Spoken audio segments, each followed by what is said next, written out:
Hello everyone, welcome back to the channel. I'm Julie and today you are joining me on a brand new video. We are talking about 8 simple ways to bring more joy into your home. I've been thinking a lot lately about what makes me the happiest once I step through the door.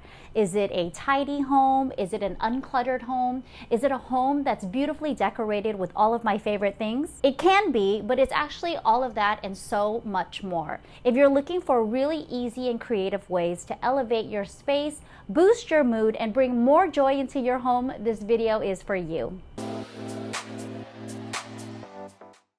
The topic of joy is one that I feel anyone can relate to. Am I a mental health professional? No, I'm not. If you've been feeling like you're in a funk or you're depressed, anxious, overwhelmed, stressed, there are so many factors that go into it. But one of the easiest and most effective ways for you to start feeling joyful right now starts in the home. My first tip to help you bring more joy into your space is to decorate with sentimental items. My personal design mantra is that anything can become decor. On a recent trip to Nashville, I stopped into a secondhand thrift store and I found this really beautiful glass hurricane. It was such a monstrous piece, and I remember when I tried to bring it in to the post office to get it shipped home, it was something really outrageous. I want to say they wanted to charge me $100 to ship it home, and the piece itself only cost like $80. So I wasn't going to spend more than the value of the item to ship something home. So I actually went to Walmart, I bought a bunch of packing supplies, and I hand carried it home. It was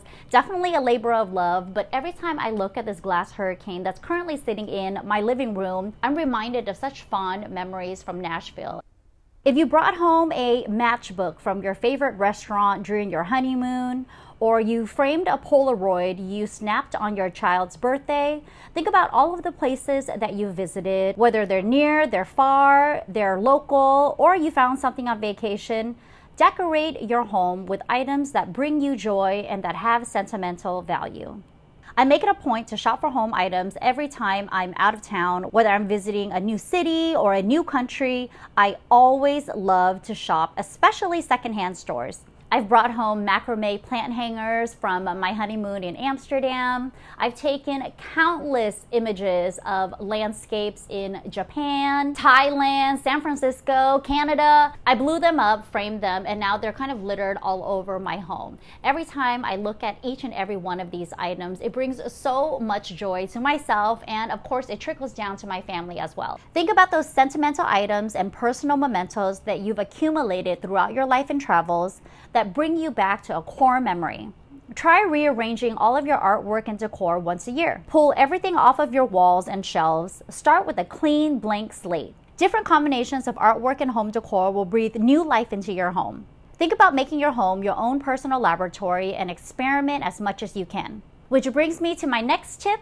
That is to start a collection. We're not talking about collections of dust, people. We're talking about collections of those sentimental items. Those small little trinkets and home decor items that you've amassed over the years could start a brand new collection. If you love music, think about displaying your collection of vinyl records. What if you're into gaming or Japanese animation? You could start to collect anime figurines and display them in a way that brings more joy to your room and space.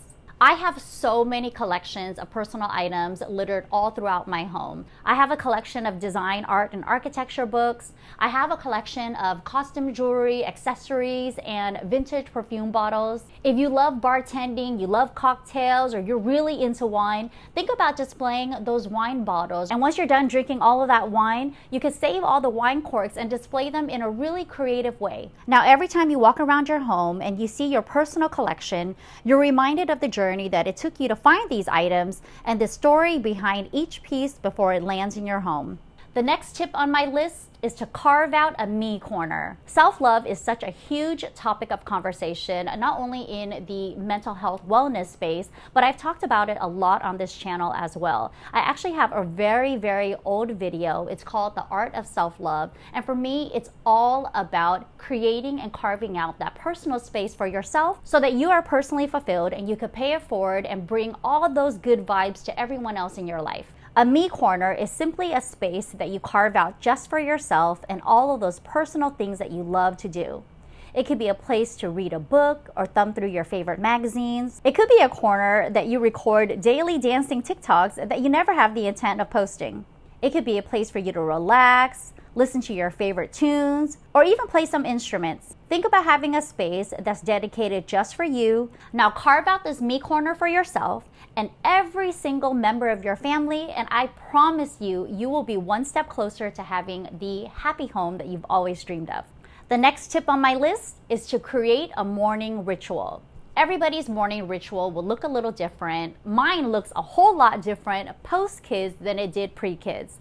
My pre-kids morning ritual was a really extensive process. I used to wake up, blast on music, drink my favorite green juice, apple cider vinegar mix. It was this like anti-inflammatory mix. And then I would go to coffee and then this whole like breakfast spread and meditations in the morning, journaling. Now ain't nobody got time for that. I go straight to my morning coffee, which I actually don't make. I actually just stand by my coffee machine and wait for my husband to make me coffee. But that's a part of my ritual and that's what makes me happy. We have this moment in the morning before the kids wake up and the house is still a little quiet, and that's our chance to connect. To me, it's such a simple little thing that has such a profound impact. If you wake up in the morning and you do morning meditation or yoga, think about creating a morning ritual where it's your time to decompress before starting a busy workday.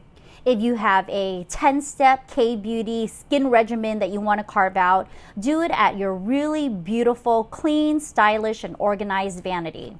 Maybe your morning ritual is really simple. You wake up in bed and you're checking your emails, your phone banging. You could create something that makes you a little bit more happier and a little bit more vibrant when you wake up. Think about aromatherapy. Think about having a scented candle that's right beside your bed with your favorite scent to help wake you up and lift your spirits before the day begins. Let's say you have breakfast or coffee in the same spot every single day. This spot could pretty much be anywhere in the home that makes you feel the happiest. You could have a tray there that's dedicated to your morning ritual. That tray can house everything from a fresh flower or indoor plant to bring brightness into your space. It could also have a spot for your phone so you can set down your phone. It could even have a spot for your morning newspaper or even your favorite magazine. Think about the combination of things that you love to do in the morning before you leave the house and have all of your essentials ready to go in one place. Which brings me to my next tip, that is bringing the outdoors in. We all know that nature can have such a calming, soothing, and relaxing effect on us, which is why mental health professionals always advise you to decorate your spaces with as much greenery as possible. We're talking indoor plants, indoor trees, fresh flowers, fresh botanicals. If you are someone who doesn't have a green thumb, or worse, you have a black thumb, research shows that faux plants actually have the same or similar positive effects on mental health and wellness as real plants do. So if you have the propensity to kill every living thing that lands into your home, don't worry, you can still style your home with faux plants or living ones, so the choice is up to you. My next tip is to add some funk to your interior. This tip is so easy to remember when you're walking around your house and you're trying to make this assessment. If you're in a funk, add some funk. Your home should tell your personal story and reflect where you are in your life right now. Think about adding items into your home that bring you the most joy. It could be bold artwork. It could be fun accessories. Think about mixing prints and patterns along with some of your more traditional decor. How about a pop of color or even loud, bold colors where you have a predominantly neutral space? If you're playing with the idea of an accent wall to bring in more color and excitement, check out my video on common design mistakes when it comes to accent walls. In all of my client projects, I always make sure that once I'm done styling a space, I add one thing in there, something funky, something unexpected that can just throw the whole vibe off. To me, that is the beauty of design. It's all about those really small, unexpected details that help a whole space come alive. My next tip for bringing more joy into the home is to embrace the imperfections. This is what the entire wabi-sabi aesthetic is all about. There's no way for your space to bring you joy if you're constantly worried about keeping it perfectly styled, immaculate, tidy, and staged. A home is meant for living, so I always try to specify furniture, finishes, and materials that aren't too precious. Something that could take a beating, something that looks better with age. Having a beautiful home is important, but to me, what's even more important is having a home that's lived in and well used. And my final tip today for bringing more joy into your space is to have at least one finished space in your home. What does a finished space mean? A finished space simply means one that you've designed from top to bottom. Think about the one room in your home that brings you the most joy. Is it your primary bedroom that you recently just got new bedding for? Is it your formal dining room with old chairs that have new upholstery? To be honest, I don't have one finished room in my home. It's a little embarrassing for me to admit, especially as a professional interior designer, but you know what they say, the artist rarely has their own artwork in their home. When you're running a design business and you're busy catering to clients, sometimes your home and your family's needs are put on the back burner. And it's sad to say, but this is actually the first year in the 8 years that we've been living in this home that I'm finally committing to completing small portions of the home. We started with our guest bathroom makeover, which I recently just added a stunning secondhand gallery wall to, and I'm totally obsessed with this bathroom now. You saw bits and pieces of my dining room makeover. I've added some new plants in the home. We restyled my kitchen shelves. We zhuzhed up my living room a little bit, but there's no room in my home that is completely finished. Of course, design is never done. I'm always going to be changing little things here and there, but I have so many rooms in the home that are like 90% finished, which is why I made this video. I'm walking around my house right now and I feel different. Like, I just feel so much more excited about my home. All of these pieces that I've carefully curated, I took the time to look for and source and detail and compile and put together. And now I feel like the house finally feels like me. It's finally feeling like it's telling this very important chapter in my life, which is me being a new mom with a young family and these cute little kids. The most joyful thing about my home is that my kids can be kids. They can make a mess, play around, have friends over, still be comfortable, still be organized, and I still have a home that looks beautiful and stylish and totally lived in.